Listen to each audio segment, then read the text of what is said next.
déjà à Antonio Augusto Barros, le directeur artistique de la compagnie, qui m'a invité il y a quelques années à venir à Coimbra et à créer l'une de mes pièces. Il a monté déjà 2 de mes pièces dans ce théâtre.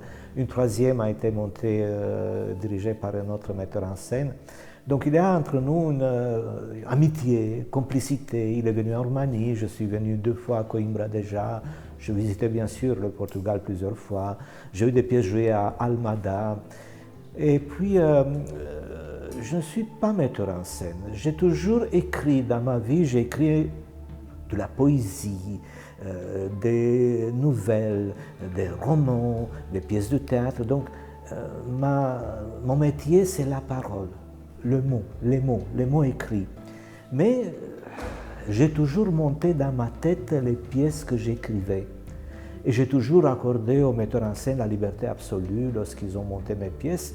Et justement, c'est comme ça que ce projet est né. On était en Roumanie et je dis un jour, on était au café le matin dans un hôtel lors d'un festival de théâtre et j'ai dit à Antonio, un jour j'aimerais bien monter moi-même l'une de mes pièces. Il m'a dit, viens à Coimbra et tu pourras monter dans mon théâtre.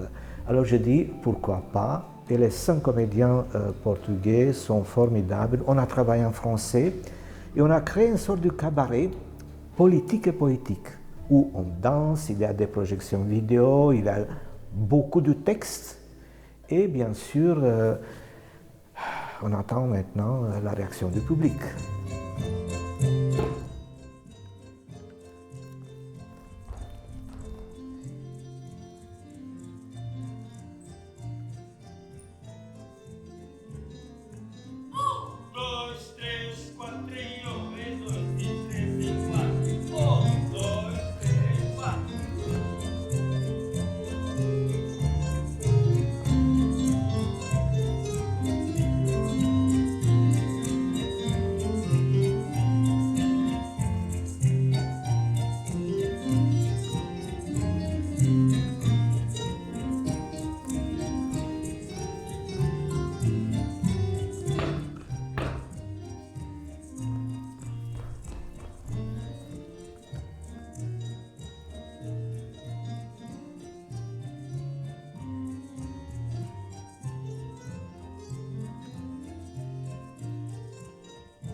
Déjà le mot café, pourquoi j'ai aimé introduire dans le titre le mot café?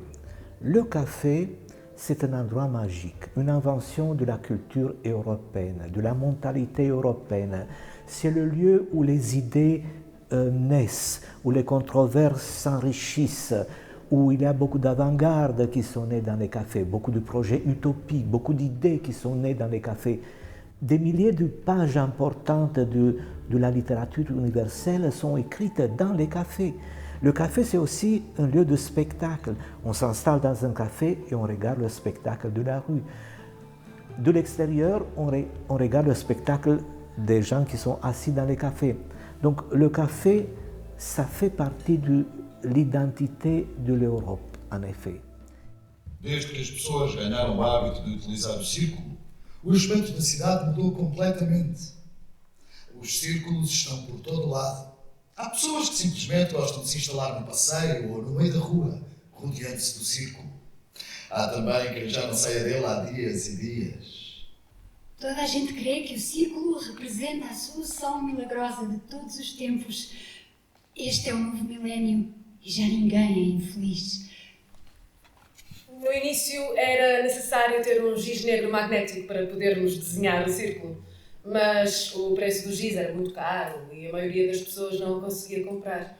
Mas depois, aos poucos, o preço do giz baixou e até começaram a surgir novas cores. E finalmente, as câmaras municipais acabaram por distribuir o giz gratuitamente à população. Hoje sabemos que que nem sequer é preciso um giz para traçar o círculo à nossa volta. O círculo pode ser desenhado com qualquer coisa, com o bico de um lápis, com um batom, com a ponta de uma faca, com uma agulha e até mesmo com a própria unha. Et puis, bonheur. Le bonheur, c'est une obsession dans le monde occidental. La société de consommation nous a transformés et on est tous mordus du bonheur. À tout prix, il faut être heureux. Il y a des milliers de gourous qui nous offrent leurs solutions. Et en effet, je pense que beaucoup de solutions sont toxiques. Le bonheur est fait de choses simples, un peu de tendresse, d'humanité, vivre ensemble.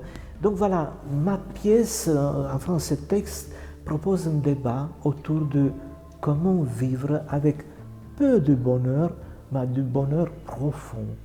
D'ailleurs, le spectacle se termine avec une chanson française, La tendresse. Si on pourrait être plus tendres tous les uns envers les autres, je pense qu'on pourrait créer le bonheur collectif. Depois de cada lavagem cerebral, será colocado um carimbo no Cartão Nacional de Identidade.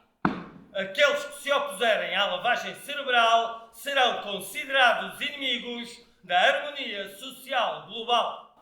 Recomenda-se que todos os membros da mesma família executem juntos a sua lavagem cerebral anual. O Governo Global abriu centros de lavagem regionais, municipais e departamentais. Para as pessoas em viagem, existem centros de lavagem especialmente equipados nas estações de comboio, nos aeroportos, nos portos e em cada estação de serviço das autoestradas.